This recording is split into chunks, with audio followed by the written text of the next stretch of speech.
Welcome to Kishore academy. எங்களுடைய மற்றும் ஒரு நீண்ட நாள் கனவு நனவாக போகுது. எங்களுடைய 20வது கல்வியாண்டுல ஸ்கூல்ல நடக்கிற எக்ஸாமினேஷனுக்கும் காம்படிட்டிவ் எக்ஸாமினேஷனுக்கும் வித்தியாசம் இருக்கு. ஸ்கூல்ல நடக்கிற எக்ஸாம் என்பது சில கான்செப்ட்ஸ் புரியும், அதை புரிஞ்சு படிப்பீங்க. சில கான்செப்ட்ஸ் புரியலைன்னா அதை மனப்பாடம் பண்ணக்கூடிய ஒரு சுச்சுவேஷன் அமைஞ்சிடும். ஆனால் காம்படிட்டிவ் எக்ஸாம்னா அப்படி கிடையாது.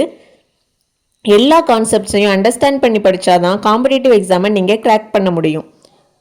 ஸோ அந்த மாதிரி காம்படிட்டிவ் எக்ஸாமை எப்படி கிராக் பண்ணணும் அப்படிங்கிறத நாங்கள் சொல்லிக் கொடுக்க போகிறோம். எங்கள் டியூஷனில் படிக்கிற 6th to 9th ஸ்டாண்டர்ட் வரை படிக்கிற ஸ்டூடெண்ட்ஸுக்கு ஃபவுண்டேஷன் கோர்ஸாக ஃப்ரீயாகவே சொல்லிக் கொடுக்க போகிறோம். ஒவ்வொரு வீக்கெண்டும் சொல்லிக் கொடுக்க போகிறோம். உங்கள் குழந்தையின் டாக்டர் அல்லது ஐஐடி அல்லது அரசாங்க வேலை எங்களிடமிருந்து ஆரம்பமாகிறது.